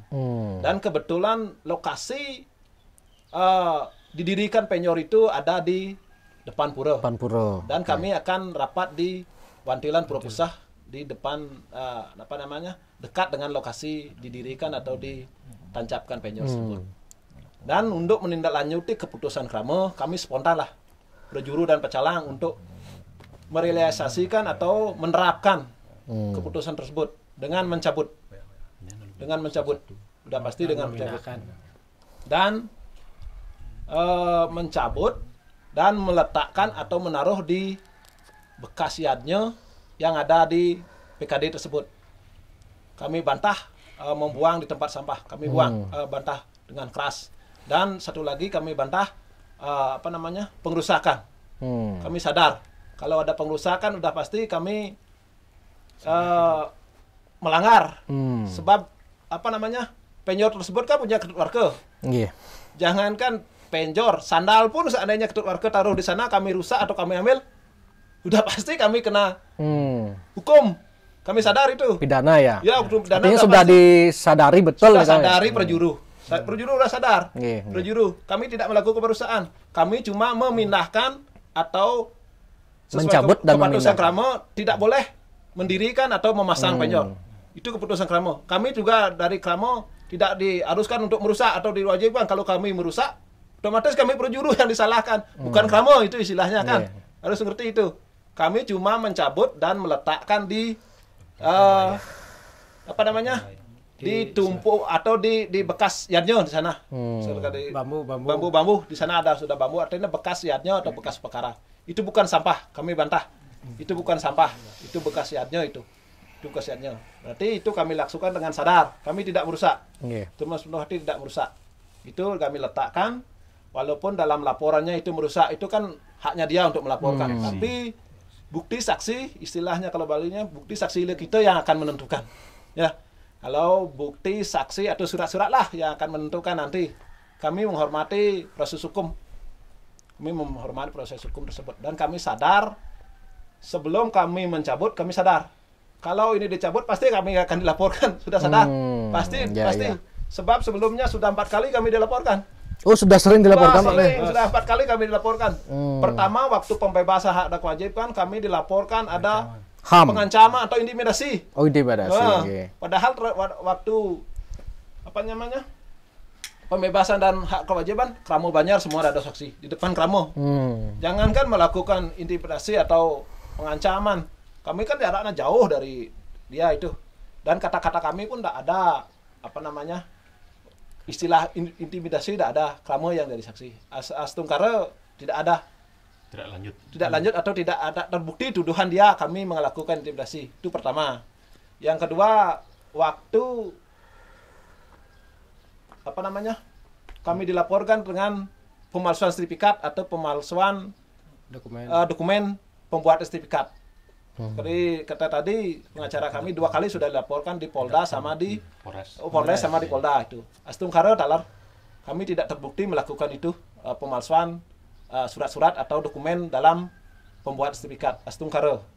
Dan ketiga, waktu pencabutan air minum dan air subak. Subak ini adalah satu ikatan dengan Desa Adat, di bawah naungan Desa Adat. Itu juga kami dilaporkan. Dan Astungkara juga berkat tuntunan Ide Sang Hyang Widi Wasa, kami juga tidak terbukti melakukan tindak pidana dalam hal tersebut. Dan juga sekarang dalam pencabutan ini kami juga dilaporkan. Kami sudah sadari, kami sudah apa namanya prediksi pasti akan dilaporkan. Untuk itu kami hati-hati. Istilahnya kami menjalankan amanat kramo, keputusan kramo, tidak melanggar. Kalau umpamanya kami merusak, otomatis kramo kan tidak mengamanatkan kami untuk merusak. Kami dimanatkan untuk supaya tidak ada penjor di sana, kan otomatis kami cabut. Memang gitu cara memindahkan. Kalau tidak cabut bagaimana? Kalau kami dorong seperti motor kan rusak gitu. Dan kami letakkan di tempat yang aman. Tempat yang aman mana? Di sanalah, di bekas yadnya. Itu sana tempat aman. Kalau kami letakkan di jalan atau di pinggir jalan, sebab itu adalah parkir di areal. Nanti kalau rusak kan kami disalahkan. Kan gitu jadinya. Itu tempat yang aman yang dia klaim itu sampah, itu bukan sampah. Itu adalah tempat yang aman bagi kami untuk penjor tersebut. Itu. Yang kedua, masalah kata-kata atau dikatakan saya apa namanya? Saya tidak berbicara sama Anda gitu. Saya tidak berbicara sama Anda. Memang di kramo udah seperti kata tadi udah geram dengan dia. Dengan dilaporkannya sertifikat ini. Dulunya dia berdalil tidak ngerebut anun kramo atau tidak ngakuin anun milik Adat. Duren kramo. Buktinya sertifikat sudah sah. Dia minta ke BPN untuk dicabut atau dibatalkan. Itu bukti dia mau mengakui milik kramo, kan itu udah pasti. Udah pasti itu tidak bisa dia bantah lagi. Itulah kramo sudah gram semua. Ini berdasar kramo dan ada usulan. Untuk selanjutnya tidak perlu komunikasi sama orang tersebut, tak perlu ya saya tegaskan, tak perlu. Oh, nggak perlu gitu ya? Tidak perlu komunikasi dengan orang tersebut, saya tegaskan, tak perlu garis bawahi. Tidak perlu komunikasi dengan orang tersebut untuk keluarga tersebut, karena kamu sudah geram, itu keputusan kamu. Dan saya berkata seperti itu kan juga apa namanya menjalankan keputusan kamu. Seandainya saya bicara atau memberikan keterangan pada dia, timbal balik kan otomatis saya juga menjadinya melanggar keputusan krama, itu intinya. Dan yang ketiga apa namanya selanjutnya mengenai kami dikatakan menista agama ya? Penista agama. Itu simbol agama, menista simbol agama. Kami juga bantah dengan keras. Kami sadar agama Hindu semua di sini. Apalagi kami prajuru harus memberikan apa namanya contoh yang baik kepada masyarakat. Pasti dalam hal ini dikatakan simbol agama, kami juga ini kan ya, apa namanya di netizen atau di di media sosial itu cuma opini atau pendapat. Pendapat itu tidak memastikan. Yang bagi kami simbol agama itu adalah swastika atau ongkara. Penjor itu adalah sarana atau budaya. Ini akan budaya. Salah satu budaya Hindu yang ada di Bali itu penyor. Kalau itu dibilang simbol agama, menurut kami keliru. Itu adalah pengembangan opini atau apa namanya menjurus supaya kami disudutkan. Itu. Dan itu kami tahu itu bukan apa namanya bukan melanggar atau melecehkan simbol agama. Tidak ada niat. Tidak ada niat. Dan kami tahu yang dimaksud itu melanggar atau melecehkan serana Hindu pasti pertama serana tersebut sudah sakral. Kami di sini semua rata-rata pembuat sangah. Sekataro semua di sini pembuat sangah. Sekataro kami mana yang sakral, mana yang belum. Ya. Sebab kalau yang sakral itu sudah diupacarai, udah pasti udah upacarai, udah lengkap dengan apa namanya perlengkap sudah lengkap. Ya, ya. Sudah lengkap dengan perlengkapan. Contoh, kami membuat sangah sebelum diupacarai, sebelum disakralkan, bebas kami injak-injak bebas. Bebas tuh. Kami di sini membuat sangah bebas. Tapi setelah diupacarai atau setelah sarananya lengkap, ada apa namanya, ada pemelas pas gitu, baru itu disebut sakral. Kalau itu kami rusak tanpa ada juga penetralisir atau tanpa ada ngingsiran, itu baru. Atau secara barang adab di Sukawati belum disepati-sepati. Itulah. Kalau udah di pura, udah disepati. Ya itulah perimbangannya. Itu analoginya seperti itu ya. Itu ini cuma opini opini pada netizen atau di media sosial. Itu sebenarnya. Dan kami sadar apa namanya, kesakralan itu memang ada, kami hormati kalau memang benar sudah sakral. Dan itu pada penampahan galung kan belum ada upacara, belum ada upacara istilah pada penyor, belum ada upacara, belum ada bantannya, dan sarananya belum juga jempat, belum juga lengkap. Di sana palebung kapal gantung, sesajen, dan juga apa namanya cenigan, istilahnya belum lengkap. Misalnya kalau di hari raya Galungan sudah diupacarai, sudah ada yadnya, kami cabut. Itu baru kami akui kami melanggar, atau bolehlah sudah menyimpang kelakuan kami dari apa namanya, kesucian. Sebab di area Galungan sesudah diupacarai itu baru dibilang penjor tersebut sakral. Seperti kata saya tadi, kami di sini tahu mana yang sudah sakral, mana yang belum sakral. Sakral tersebut seperti di sini juga ada tukang barong juga ada di sini. Oh, enak ya? Di sini juga tukang barong, kami tahu itu mana yang belum disakralkan. Kalau belum disakralkan juga bisa kita ngayah istilah, di atasnya juga bisa. Coba kalau sudah sakral, jangan di atasnya menyentuh saja, di atasnya tidak bisa. Itu penjelasan kami. Mana yang sudah sakral, mana yang belum sakral itu. Itu kami bantah, kami melakukan pelecehan atau apa namanya? Pelecehan atau merusak sarana simbol agama, kami bantah.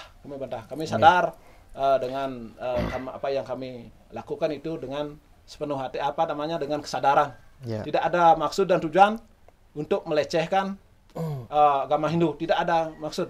Ini cuma opini dari netizen atau di media sosial terhadap desa adat kami. Itu yang kami bantah, sama seperti pada waktu klarifikasi di kantor polisi. Kami bantah dengan keras pengerusakan sesuai dengan laporan kami dituduh melakukan pengerusakan dan pelecehan simbol agama Hindu. Itu tidak ada. Kami cuma memindahkan. Otomatis dengan memindahkan penyor kan otomatis dengan dicabut. Itu sudah pasti memindahkan penyor dengan cabut. Contoh, saya sederhana. Anda punya tanah, punya rumah. Ada orang parkir di depan rumah Anda, kan? Padahal di sana udah ada pelang. Anda pindahkan motor tersebut, kan tidak apa-apa. Misalnya Anda rusak motor tersebut, baru itu kena pidana. Sama seperti penjor ini. Tapi sama sekali tidak ada pengusahaan sama kali, tidak ada. Lepas tuh nggak ada. Tidak ada. Itu gitu anunya. Yang saya andaikan seperti itu. Coba Anda parkir ada orang parkir di depan rumah Anda atau di rumah Anda milik Anda sendiri. Ini kan udah milik desa adat itu. Kan milik desa adat itu. Kami pindahkan dengan kesepakatan tersebut. Gitu anunya. Saya perbandingkan istilahnya. Saya yakin di kepolisian juga tidak berdasarkan laporan, tidak berdasarkan opini, tidak berdasarkan pendapat dari dari netizen, berdasarkan bukti saksi dan nilai kita, bukti saksi dan surat-surat itu yang polisi kedepankan. Saya yakin berdasarkan pengalaman yang sudah dipanggil, kami sudah 4 kali sampai sekarang ini gitu. Dan untuk saya imbau kepada netizen langsung pada netizen atau pada yang memberi komentar, tolong berkomentar dengan bijak, telusuri dulu kebenarannya.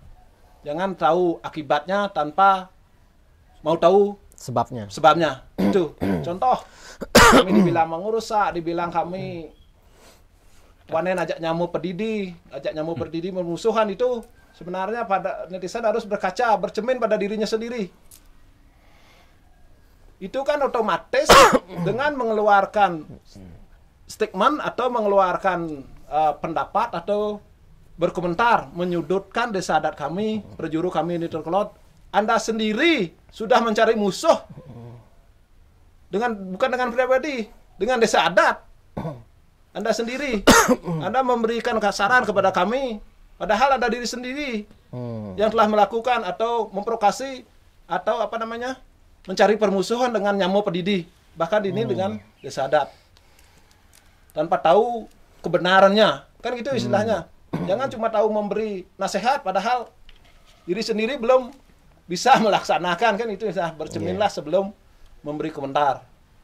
Seperti kata tadi, ya tadi sudah memponis atau menghakimi kami masyarakat desa adat Terkelot, khususnya perjuru, bersalah dalam hal ini tanpa tahu sebabnya, kan itu. Oleh sebab itu bijaklah dalam berkomentar, dalam pendapat di media sosial. Jangan kebalikannya, Anda mau mengajarkan Bali, Anda mau dengan nyamuk beraya rukun, Anda sendiri yang mencari gara-gara dengan nyamuk beraya atau dengan desa adat, kan itu istilahnya. Ya, itu pendapat saya. Kalau versi Jero Klian, kan pertanyaan paling besar di masyarakat netizen media sosial nih, kenapa masalah pribadi bisa desa adat ikut campur nih, kalau gimana? Terima kasih. Ini yang perlu saya jelaskan dengan terang-terang. Kalau masalah pribadi, bagaimana bilang masalah pribadi?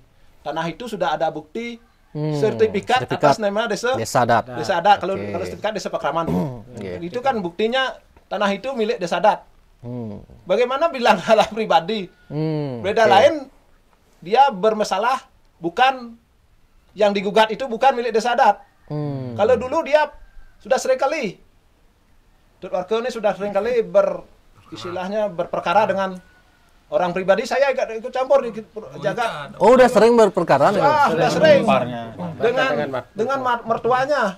Ini supaya netizen atau masyarakat luas di Bali khususnya bisa tahu, dia sudah sering kali berperkara. Satu dengan mertuanya juga. Kami tidak ikut campur, itu kan murni masalah pribadi, tidak ada menyangkut PKD. Kami tidak ikut campur. Kedua, dengan kalau misalnya kalau tidak berkenan silahkan diedit. Dengan keluarga Pak Mekal juga pernah.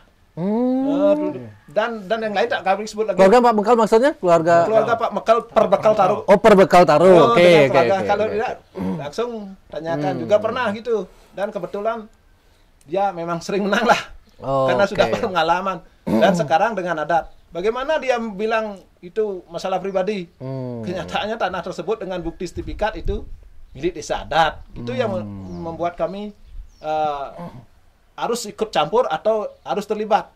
Coba bayangkan, warga kami tersebut yang bernama Sabit dan kawan-kawan cuma punya tempat tersebut. Lahan atau di tempat cuma itu aja di sini. Seandainya itu dieksekusi atau diambil alih, kemana dia? Berarti versi dari Jero Prajuru niki sertifikat yang diakui klaim oleh pihak warga niki tidak benar ya? Tidak ada ya. Bahkan pernah saya tantang dalam rapat Prajuru atau Kramo untuk menunjukkan bukti. Silahkan tunjukkan ada bukti sertifikat atau hak pipil atau kepemilikan. Pipil katanya dia punya juga pipil. Tidak ada. Kalau pipil seharusnya kalau ada pipil kan masuk di sana dalam sebagai bukti. Ya, kalau kan masuk di pengadilan. Yang ada itu masuk di pengadilan. Yang ada itu SPPT dalam yang lanjut. Tadi kan dia ya pipil terhadap tanahnya dia itu nomor pipil 91. Bukan di sana. Berdasarkan surat keterangan ini. Ginten. Jadi pipil nomor 91 itu sudah jelas batas-batasnya. Tertuang dalam ini. Batas-batasnya itu tertuang dalam ini sudah jelas. Ginten. Nah, jadi saya gambarkan nih. Ini ada 3 peta ya tanahnya. 3 peta tanah ini. ini tanahnya dia dengan pipil yang dia maksud. Ya. Di sini ada namanya tanahnya si Sujati. Sini tanahnya si Sabit. Nah, itu Sabit kan? Sabit yang PKD-nya Sabit. PKD Sabit. Nah, yang sengketa ini 3 petak tanah ini. Pipilnya dia seluas 90 itu luasnya di sini. Berbatasan dengan si Sujati. Berbatasan dengan si Sujati menurut versi daripada surat ini. Surat itu, Ya. oke. Tapi dalam gugatan tanahnya dia itu katanya dari sini sampai ke utara mengenai tanahnya si Sabit. Itu dalilnya dia untuk bisa menggugat dan untuk bisa menguasai tanah itu. Jadi dia mendalilkan tanahnya itu ke utara yang seharusnya tanah dia itu ke timur luasnya, bukan ke utara. Itu menurut versi ini, menurut surat ini.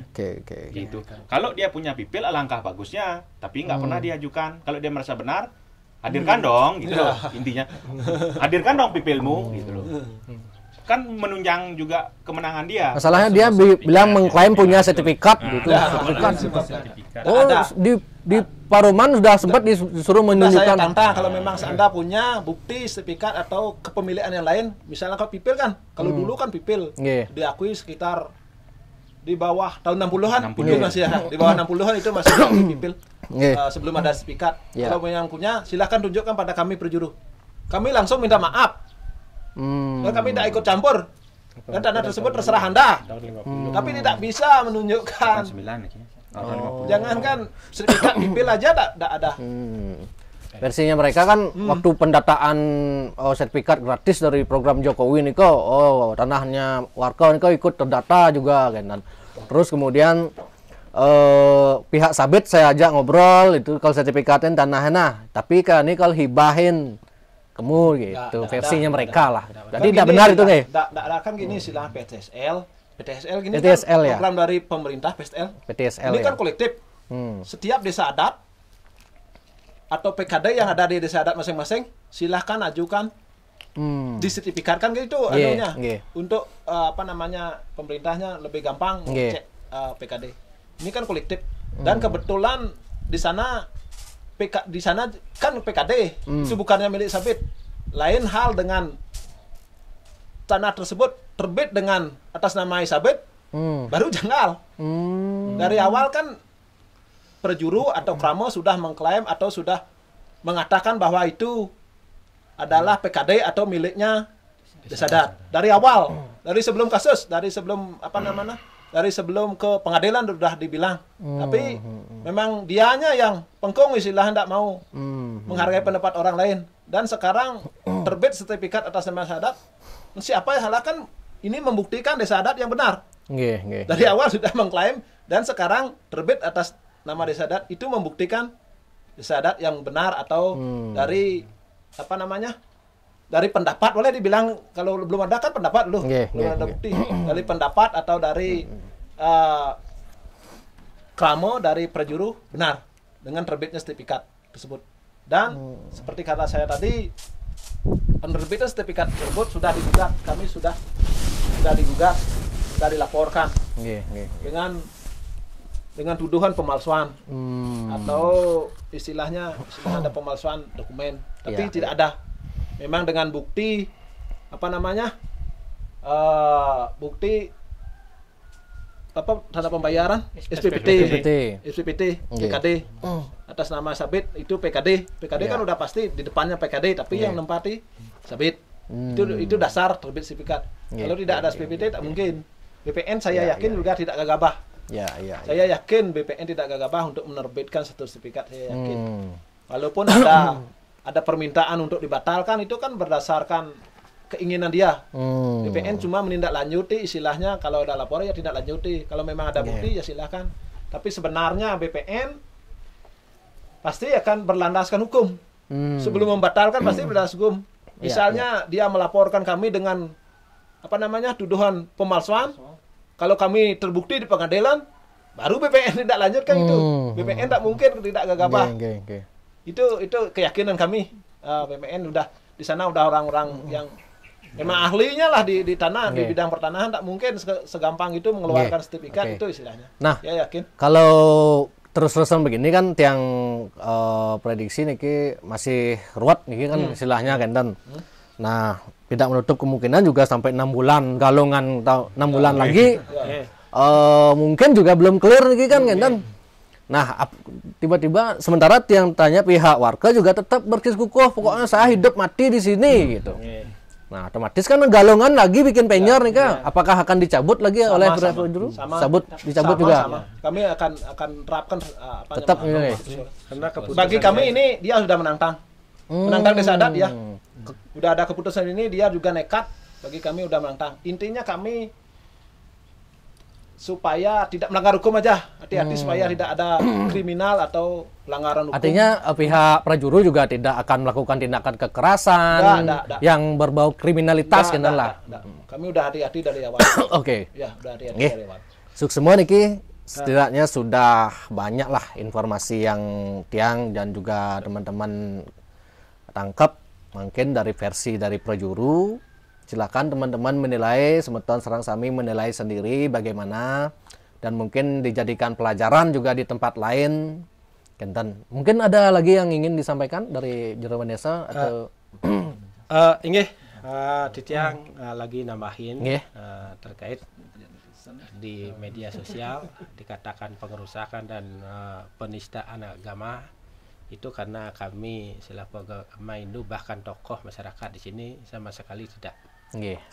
Kedua, kami dikatakan memberikan kata kasar, itu juga tidak. Bahkan kami diberi kata kasar. Saat pengambilan penyor itu pemindahan, kami dibilang prajuru anjing-anjing. Oh ya? Siapa yang bilang gitu Pak? Ya itu dah dari pihak sana, keluarga, cucunya yang cewek itu. Kami juga mohon kepada teman netizen yang juga selaku prajuru, mohon apa yang kami harus lakukan. Sebenarnya kalau warga kami yang bilang gitu, kami sudah ada wignya namanya nguman-nguman prajuru. Tapi karena beliau sudah tidak jadi warga kami tidak bisa melaksanakan itu sanksinya itu. Kami mohon pada teman-teman netizen dibegitukanlah prajuru ini, prajuru Bali namanya ini, termasuk warga Bali. Artinya pihak prajuru menganggap ini prajuru adat sudah dicampakkan gitu ya, istilahnya. Nah, misalnya Juru Tiang tambah lagi sedikit nggih. Niki kalau Tiang cermati dari dua belah pihak kan akar masalahnya sebenarnya niki kan cuman masalah di tempatnya sabit niki kan nggih. Tempatnya sabit niki. Misalnya niki ada kemungkinan pihak warga oke. Saya menyatakan akan menghibahkan sekarang meskipun saya berkomplain dalam menghibahkan tanah sekian area untuk sabit ini saya hibahkan untuk sabit. Apakah bisa clear masalah ini? Belum juga nggak? Gini. Kan akarnya di sana sebenarnya. Seandainya seperti kata Dek tadi, Ketut Warga akan melimpahkan tanah sebidang tanah luasnya sekian kepada sabit. Ini sebenarnya desa adat yang melimpahkan kepada sabit. Harusnya pihak desa adat yang ini ya. Jadi kalau itu yang dilakukan berarti sabitnya itu ngayah kepada Ketut Warga. Ya. Kan Tiang berkaca pada putusan gitu soalnya kan, karena dia kokoh soalnya. Nah, dia di prajuru kokoh juga. Kita nampun artinya solusi agak ruwet nih. Dua jadinya si mangku warga dapat tanah PKD. Oh benar ya. Ya seandainya kalau ini yang di belakang nggak dicabut, kan dua artinya dia dapat tanah PKD.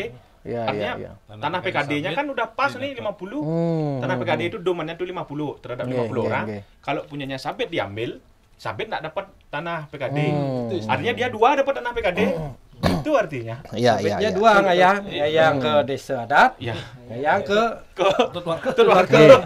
Kan gitu ya. Artinya terkait dengan permasalahan penyor ini kan senada juga dengan apa yang disampaikan oleh Juru Bendesa bahwa kita sebagai masyarakat mengenal namanya hukum, ada juga namanya asas praduga tak bersalah. Nah, seperti itu. Janganlah buru-buru kita mengejudge atau menghakimi bahwa apa yang dilakukan oleh prajuru dan Juru Bendesa niki di Taruklod sudah pasti salah, kan seperti itu. Ya, jadi sebelum adanya putusan dari pengadilan atau sebelum adanya vonis dari hakim yang menyatakan perbuatan itu salah atau benar, ya jadi mohonlah kita untuk lebih bijak lah berkomentar. Jangan hanya melihat dari sudut satu sisi, sepihak aja seperti itu. Jadi jangan ada peradilan di luar pengadilan gitu. Rasa sih seperti itu aja. Cukup. Siap. Sukses semua. Lagi dikit yang tambahkan. Jadi tiang sadar betul juga di Bali niki kan mengenal yang namanya desa Kalapatra kan, di mana bumi dipicak, di sana langit dijunjung kan gitu lah. Cuman kan alangkah baiknya biar memberikan solusi yang adem kepada seluruh warganya kan gitu. Apakah mungkin nanti aweg-aweg ini kan bisa dirubah jorong ya? Oh nggak bisa nih. Berarti kalau emang nggak bisa, selama tidak bertentangan dengan undang-undang, ya selama tidak pernah. Kalau bertentangan udah pasti diubah. Ini kan ampun. Kalau memang begitu, tiang juga tidak bisa berbicara banyak. Tiang serahkan ke perjuru di sini gimana solusi yang terbaik buat desa Tarukelod biar adat juga niki tetap memiliki bargaining kan lah. Kalau memang tiang paham posisi perjuru, pasti ingin mempertahankan posisi adat kan, biar tidak dicampakkan lah kan lah istilahnya. Apalagi benteng terakhir di Bali niki kan cuma adat mantan mungkin. Niki ampun, sukses semua niki prajuru, juru desa, juru klian, kuasa hukum sareng Bapak sudah memberikan waktu kepada Jag Bali untuk podcast kali ini. Semoga memberikan sedikit gambaran lah kepada netizen yang memang masih penasaran dengan problematika di Desa Tarukelod niki. Nggih, sukses semua. Om Santi. Om Santi.